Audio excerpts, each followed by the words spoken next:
Greetings to all of you, wherever you're listening from. I am Commander Bimal Raj, a TEDx speaker, internationally certified trainer and coach, mindset mentor, and a teen and parents coach. In this podcast, The Awkward Talks, I bring you topics that are usually considered taboo or are not discussed freely but are some of the most pivotal things that we should be talking about. Smoking, still a bit of a taboo word, isn't it? We pretend it's not a big deal, but it's whispered more than it is talked about. Many of us started very young, trying to be cool, grown up, or maybe even rebellious.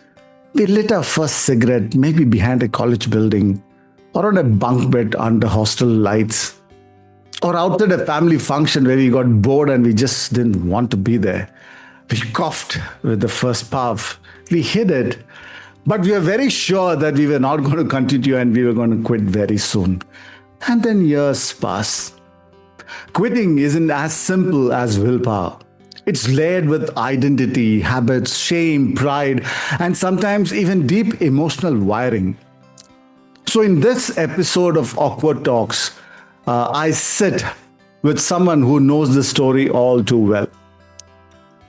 We have Col Arun Iyer, an Army Special Forces veteran who fought one of his toughest battles, not on the field, but within. He didn't just quit smoking. He hacked his mind, rewrote his patterns, and built a way to help others also do the same.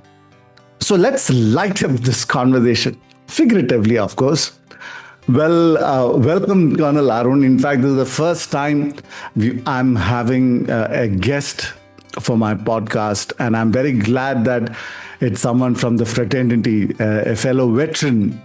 So the first thing I want to ask you, obviously, is my first question to you with respect to the topic is that why did you start smoking in the first place? And what made you continue despite the knowledge that it is harmful to you? Because I guess we all know that it is harmful to us. But before we get into it, I want you to give us a very brief introduction about yourselves, especially with respect to your Special Forces career, because I have a lot of love for the fraternity and a lot of listeners to share the same outlook. So do share. Firstly, I would like to thank you, sir, for giving this making this exception and giving this opportunity to feature on Awkward Talks and to touch upon such a sensitive subject. Most of us have tried it, have experimented. A lot of us are addicted, but a few of us acknowledge this. So, firstly, thank you for touching on this sensitive topic. Coming on to my introduction, sir. So I am Col Arun Iyer. I am a retired Indian Army Special Forces veteran. I put in approximately 22 years of service, and I joined the academy in 2003. Before which I had 5 years of experience as a corporate professional, sir. I started working much early at about 16, 17 years of age, sir. And thereafter I joined the Indian Army, and I was commissioned into a mechanized infantry unit, which is akin to tanks and stuff like that. And thereafter I volunteered for Special Forces because this is the elite. This is where the real action is. True. And this is what I always wanted to do. And for the past 21 years, I have been headlong in operations, served in all kinds of terrains, and had a lot of fun, sir, eliminating terrorists who are against the ideology of an India, of a peaceful, progressive India.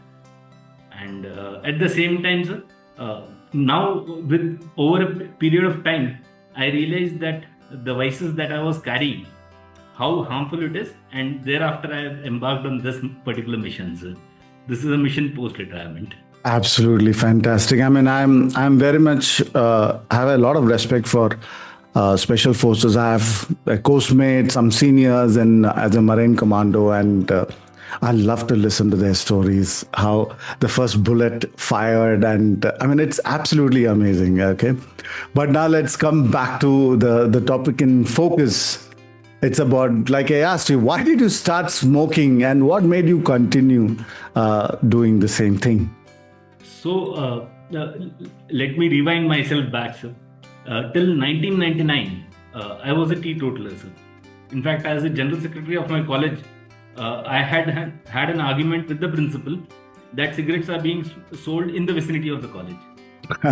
And I was a teetotaler. And 2000 onwards, because I was in a job wherein I used to meet high-profile clients, very rich, ultra-rich people, selling them club memberships and golf course memberships and stuff. And one of these clients had a very admonishing look because I was standing out as a youngster. And to fit in, I picked it up. I tried to fit in the occasion. And thereafter, one thing led to another. And I was headlong. Before knowing, I took to it like ants to sugar, sir. And over a period of time, I had developed the dependency on cigarettes. And thereafter, when I joined the Indian Army, when I was in Special Forces, when we were in operations, I used to hang around with all these sidelined elements, the antisocial elements of the society who were informers. So one thing led to another, and to be a part of them, you have to act like them. Yeah. So slowly and steadily, it just grew on me. And before I knew it, I was a full-fledged smoker and a full-fledged addict, a slave to this particular vice. Amazing. And when you said you picked up in 2000, it's very interesting to say, because I quit. I was a chain smoker, before that. It started some years before that, but I remember very clearly in 2000, we had this New Year Navy ball, right? Yes. So I was sitting there, a millionaire ball. And I was sitting there and I'm having a drink and I was looking at my packet and say, I think I should quit. And that's the time I quit. And I stopped, like one of the method that you tried, cold turkey. And I didn't touch it for good 4 or 5 years after that. Nothing, no craving, nothing like that. So it's very interesting that you picked up when I left off. Anyway, so tell me, why did you first try to quit smoking, and when was this? Sir, in the Special Forces, we require to maintain highest physical standards. Yes. And as a youngster, as a 24, 25-year-old youngster, so one throws caution to the wind. And Yes. that is when I was headlong on the vice. And I used to think that I'm infallible, nothing can affect me. So we are all surrounded with misconceptions. True. And it used to be also a cool thing to do, and it used to be a style statement kind of a thing.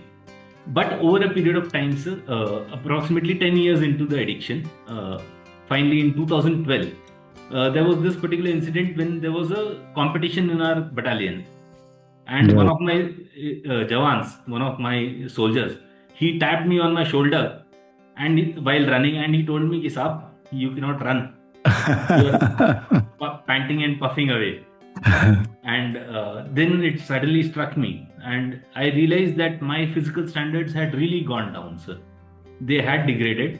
Although if I compare it with the external world, it might not have degraded so much, but within the fraternity, it had degraded. And this was suddenly a jolt from the blue, sir. Yeah. And I realized that now it is high time that I start quitting, and I start looking at all the solutions to overcome this particular thing. Okay. All right. Thank you.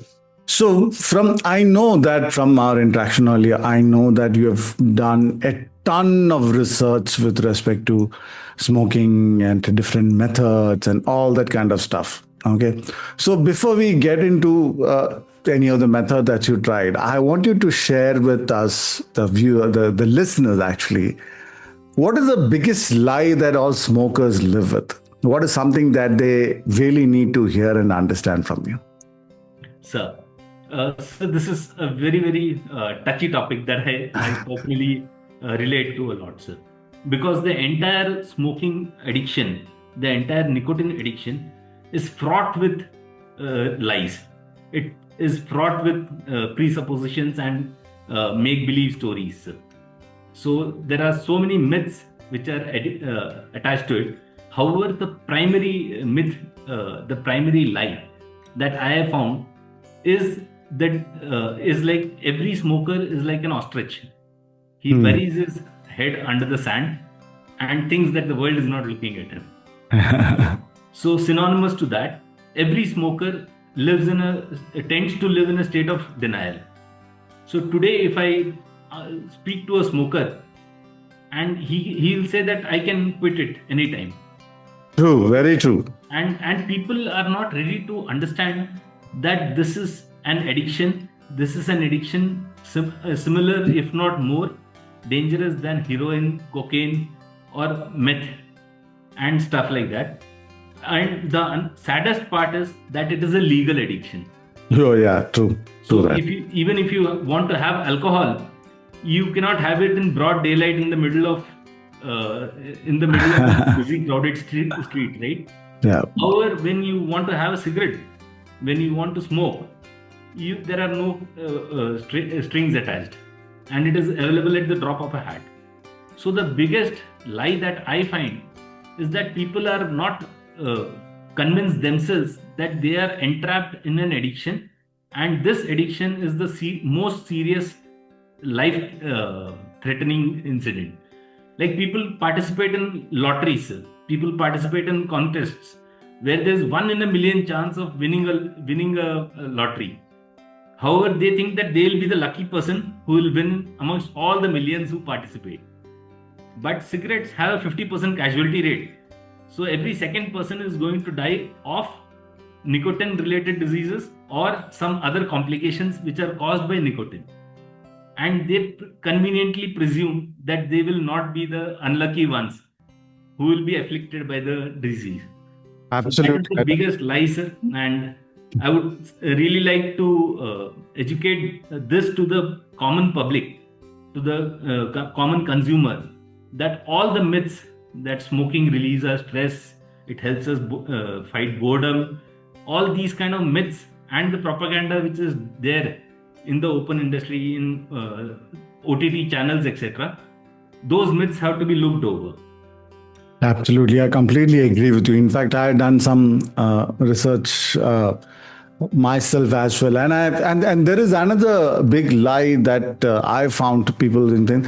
If you're a light smoker, it is okay. And if you're having just a couple of smokes in a day, then it is fine. Compared to, if you're having 20 smokes in a day, yeah, to some extent, yes, the extent to which or how quickly you will meet your God, that could be different. But the fact is that the risk associated with having a single smoke is almost the same as having 6 or 10 smokes a day, and that's Exactly. what I've found out. And this I've seen people, and people have told me when I used to smoke, saying that, oh, you have only 2-3 a day. That's okay. That's somebody, you cross 10, then it's a problem. So I think that's another very big myth that people need to understand. All right. So going forward, so you had shared that you had tried some 8 to 10 different therapies to quit smoking, and none of them worked for you. Now, I'm very curious, because these are stuff that works on some people. I mean, there's a documented fact that they do work on some people. So why do you think none of them worked for you? So, firstly, it is a tall claim which is existent in the market, that all these other therapies, I'll just name a few, sir. Nothing personally against any of these therapies, but to talk of EFT technique, to talk of hypnosis, to talk of nicotine replacement therapy, and the likes, talk of medication, etc. Now, these therapies are all short-lived, sir. Addiction has to be dealt with at the cognitive level, at the psychological level, that is at the subconscious level, and at the physical level. Any approach to de-addiction has to be a combination of all these three tracks together. The primary problem that I have seen is that when you have a nicotine replacement therapy prescribed by the medical fraternity, most of it is the pharmaceutical industry related itself. So that is one of the biggest villains. They act as one of the biggest villains because there are obviously interests tied to it. No harms in that. But the problem is that if I want to advise somebody to wean away from alcohol, I cannot prescribe alcohol as a medicine. True. If I have to make somebody wean away from nicotine, I cannot prescribe nicotine as a medicine. So, till such time that the nicotine is present in the body, the person is most likely to relapse. He will be under a lot of withdrawal, he will be under a lot of stress, anxiety, and such like things.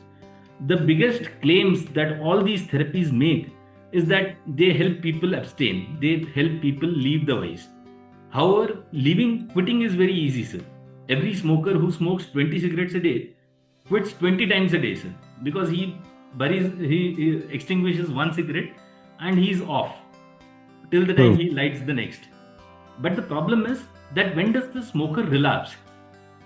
Unfortunately, there is no empirical evidence, empirical data to support this, sir. How long has a smoker abstained? He would have abstained for 3 months, 6 months, 1 year. The physical cravings might have been overcome. However, till the time it is addressed at the psychological level, he is bound to rebounds. And the human mind being what it is, when a person is coughing and spluttering and he is in anguish at one particular time, when he decides to quit, after 6 months, if he is not dealt with it at the subconscious level, he forgets the day when he quit 6 months ago, and he says that okay, nothing can happen to me, I quit so easily for 6 months, I can probably do it again. And that is so true. And he goes down the drain again. And sometimes most of the times it is irreversible, because you never know when that one puff becomes one full cigarette, it becomes several cigarettes, and it becomes several years of smoking before you have the chance or the opportunity to attempt quit smoking again. By that time, probably some deadly disease is contracted, and thereafter it is more of a pain for your caretakers than you. That's true. Absolute. That's very true. I completely understand and agree with whatever you shared. That this confidence, that innate confidence that I can quit anytime, is very misleading and very dangerous. It gives the opportunity and the permission to start again because of the underlying confidence that I have quit before and I can quit again. Exactly. And that's very well said. So you speak about NLP, neuro-linguistic programming, as a tool which you use to help people quit smoking. So how is NLP different from all the other methods? And what specific NLP practice has helped you to quit, and how you help others? Sir, you are well aware about various NLP techniques. You are a better ambassador of neuro-linguistic programming than me itself, sir. However, NLP, sir, as we all know, it targets the way you associate with things. It targets the way you frame things, the perspective that you carry about things. So when you reframe, when you anchor resourceful states, when you are able to overcome the mental patterns which are existing, the pre-written mental patterns, and rewire the brain at the subconscious level, it is a wonderful thing, sir, and it is really magical to see the power that NLP techniques hold, sir, in helping you overcome addictions. And most of the counter addiction therapies or counter addiction strategies that I have seen are dependent on some kind of medication or some kind of pressure, force, those kind of things. However, when you start practicing NLP techniques, you realize the power, and NLP is wellness without medications. Right. So that is how NLP helps in especially dealing with this kind of a malaise. And before you know it, sir, NLP has a lot of potential in rewiring your thought patterns, your associations, and your patterns with which you relate to in one particular topic. Now, that is as far as the addiction per se is concerned. However, when we compare it with other aspects of life, for example, sir, thumb technique. Now, NLP has something known as thumb technique, which we are well aware about, which is used to replace the internal voices. Right from the age of 4 years, a child starts speaking to himself. And by 9 years, he's got full cognition. Until the time a person dies, we don't talk to our wives, our spouse, our better halves, our parents, our friends, our siblings, as much as we talk to ourselves. Absolutely. There are so many books which are available on how to talk to the world, how to create an influence, how to make friends, and so on and so forth. However, there are very few books available on how to talk to yourself. Imagine, sir, somebody admonishing you, somebody telling you, talking down on you all the day. How would you feel? Now, if you yourself are doing that to you, most of the times, 99% of the times, our internal voices are negatively biased. So when you are into withdrawal, when you are in the throes of addiction, at that time when your internal voice is telling you, okay, go have a cigarette, it will help you relax, it will help you concentrate, you cannot do this without having cigarettes. That kind of internal chatter, when you continuously carry within yourself, it creates so much of a chaos. And NLP techniques like thumb technique, waterfall technique, etc., they help you heal internally and they help you tap your resourceful states. So that is how it helps in dealing with addiction, sir. Absolutely. I completely agree with you. I'm a mindset mentor. I do this for a living and I believe that if anyone can master the internal voice, you can master your life, your destiny, what you can achieve. Okay, my mentor Blessing calls it the little voice. He's written a book on that called The Little Voice Mastery. He's absolutely amazing. So I completely understand and I agree with everything that you shared with me just now. So I understand that this is how you were able to quit. Now, what made you go from I quit to I need to help others quit? Why did you take it up as a mission for yourself? Sir, I would have been one of the worst kind of addicts that is existent. So, somebody who was himself a teetotaler for good about early 22 years of his life, and thereafter who gets into the addiction and is a big time addict. And thereafter, when I saw the after effects, my family used to plead with me, my friends used to plead, and I used to throw caution to the wind. I just neglected, like all good smokers. So you neglect advice which is given because you consider it as nagging. True. So this kind of things, it further made me feel bad about myself. I was successful in almost every other area of life. In my military service, in my dealings, in execution of my responsibilities, I could do everything. However, cigarettes had some kind of a power over me. I used to feel that I cannot do things without this particular addiction being satisfied. So this was one of the triggers. And thereafter, I realized over a period of time, I had done a lot of research, I had done a lot of study about this. Whenever you type something in the Indian networks on YouTube on how to quit smoking, you will only get quick fix solutions like quit smoking in 10 minutes or 10 tips to quit smoking. How I wish, sir, that addictions would have been so simple to overcome. However, we don't have sustained methodologies or sustained practices which help people abstain from smoking. And it being the wise that it is, it has also afflicted one of my closest friends who was a fellow paratrooper, who was a fellow special forces guy. And I realized that the aftermath that he left behind for his family. So this suddenly jolted. And by this time I was headlong into research. And then NLP happened. I gained knowledge on NLP. And thereafter, once I practiced these techniques on myself, and I was able to quit very easily. For the past 2 years, I have been a total non-smoker. I have not even had one inkling of iota of withdrawal or a craving in the past 2 years. And thereafter, my friends used to envy me. The same friends who used to advise me, They started envying me and as to how in control of yourself you are. And they told me to just try this out, try out this same technique and impart it to their close network of guys. So I tried a pilot project of about 15 on about a group of 15 people with an Right. 80% success ratio. Okay. And thereafter, I found that this technique works.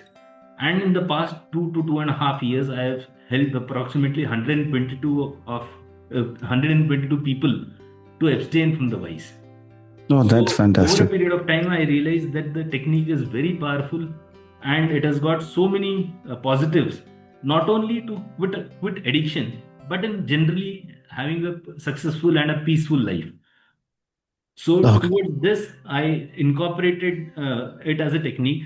I worked out an entire course about it, and thereafter I thought that now this has to be percolated. It's to reach the masses. It has to reach the person who really requires it. And even if I am able to save one life, I would have done my job. No, absolutely. Absolutely. I completely agree with you. And I believe you've named your program as Quit Fit, right? That's right, sir. It's a very interesting name. It has a very positive vibe to it. Quit Fit. And how is it different from other programs out there? I mean, because all programs promise the same thing. I'll help you quit and stuff like that. Sir, as I already told you, Quit Fit helps people gain freedom from this slavery using the power of neurolinguistic programming, which is embedded as part of the program within 14 days. Sir. The highlight of my program is that it is not a long stretch program which will keep draining your resources, your time, your effort, and will keep you in the throes of addiction. So this particular program, I have curated it into 2 modules.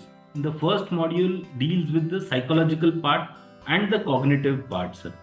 The cognitive part, wherein we all know whenever we pick up a cigarette packet, it's written in bold that cigarette smoking is harmful to health, and you see the ugliest of photographs. But the human brain is conditioned in that manner that we tend to overlook. We just don't see what is printed on that packet because we are so enthralled with the addiction. That We are is so true. amused with the addiction. So at the cognitive level, a person has to know as to what all poisons is he sucking in. At the cognitive level, he has to know what are the effects of nicotine. He has to know what is withdrawal all about. How is the addiction established? What is the kind of dopamine hit which has been hijacked by nicotine? And your brain is now a slave to nicotine to release dopamine, which is its natural function. Right? So at the cognitive level, he understands what is relapse all about. Why does he relapse? What does he have to do about relapse? So if he has to stay a nicotine-free person, he has to just follow one simple rule of no. I have formulated that not one puff ever. Okay. So no is his mantra to stay free. So that is at the cognitive level.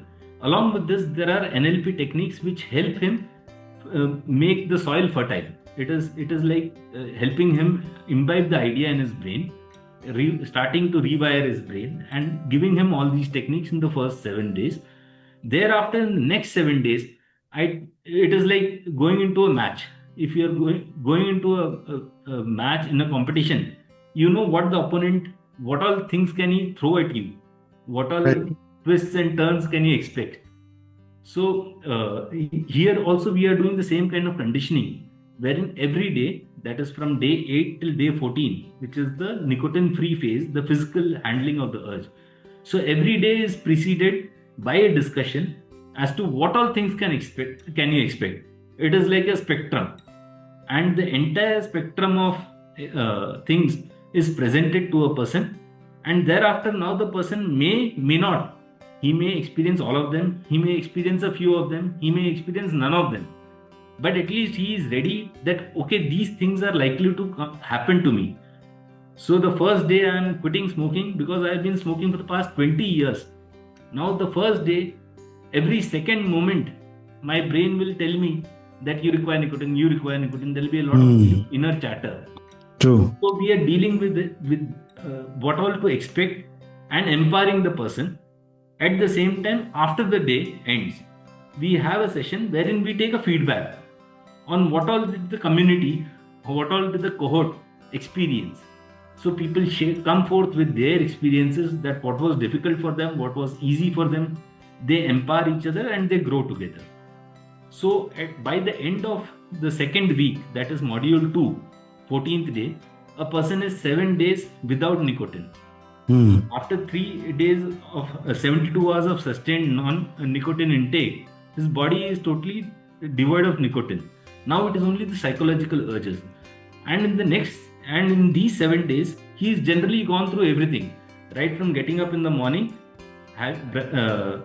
sitting on the shit pot with a newspaper, till dropping to bed at night. Right. He's gone through the paces without nicotine, which he's done for the past 10, 15, 20 years. Yeah. Now, most of the things which will be repeated will be in the same pattern, except for things like some emergency, some casualty, some untoward incident happening in his life. So for that, we will be empowering him with all these NLP techniques, which is practiced throughout these 14 days. So these NLP techniques will empower him to handle any adverse situation, anything that life throws at him, because life is going to throw difficult things at you. Yeah, Life is not absolutely. going to be a straight hunky-dory thing. So one has to be ready for the worst, and he has to be prepared for the worst while putting his best foot forward. Got it. It helps in that manner. And there is also a module which I am planning, a session which I am planning for the families, for the better half, for friends, for supporters, for well-wishers of individuals who want to support them. Because unfortunately, what I experienced in my own journey is when the better halves are not well equipped, how to handle, how to support. So it ends up ultimately as nagging. And a person doesn't want an additional load on his head when he's already into throes of stress and tension and anxiety. So the families also need to know how to support their well-intended smokers. That is the second thing. Over and above this, there are also additional resources which will be provided in the QuitFit program. There is a community which supports, which does the hand-holding, which spurs you on together. So there are so many minds, so many experiences. Life has got so much of variety. So everyone pitches in his own thing also. So somebody has a craving, is falling into it, and he can immediately rescue himself back. There will be somebody else to the rescue. So that community and the boot camps, etc., they will help you further to network more, to integrate more. And I'm also expecting that the hard things, that the time which is available for a person after he quits smoking, that can be utilized gainfully by getting into some social work, by developing a hobby, by getting into gymming or into yoga or into dance, some kind of thing. I'll be collaborating that further, sir. Okay. So QuitFit is a whole package, not only towards quitting smoking, not only towards weaning away from your addiction, but also towards improvement in life in general. Okay. So that is as far as the QuitFit program is concerned. And people who are not able to quit their tobacco addiction in 14 days, the aim in my case is not about money. It is more about ensuring that this person quits. So the next 3 months, he will be given free of cost chances to enroll into the program, and I'll personally take one-on-one sessions, because that is my mission. Okay. Money can be a secondary thing, and even if after the end of 4 months nothing works, 100% money back to the individual, and thereafter I will be personally persuading him and tracking as to why I could not make the difference. Got it. It is planned, sir. Got it. Thank you so much. Thank you so much for this wonderful sharing, Col Arun. I truly appreciate what you're doing, and I don't do any promotions on my podcast, but I feel that this is a very, very important topic, and the world needs it, and people well intentioned, but they are subject to, or they are the habit of smoking.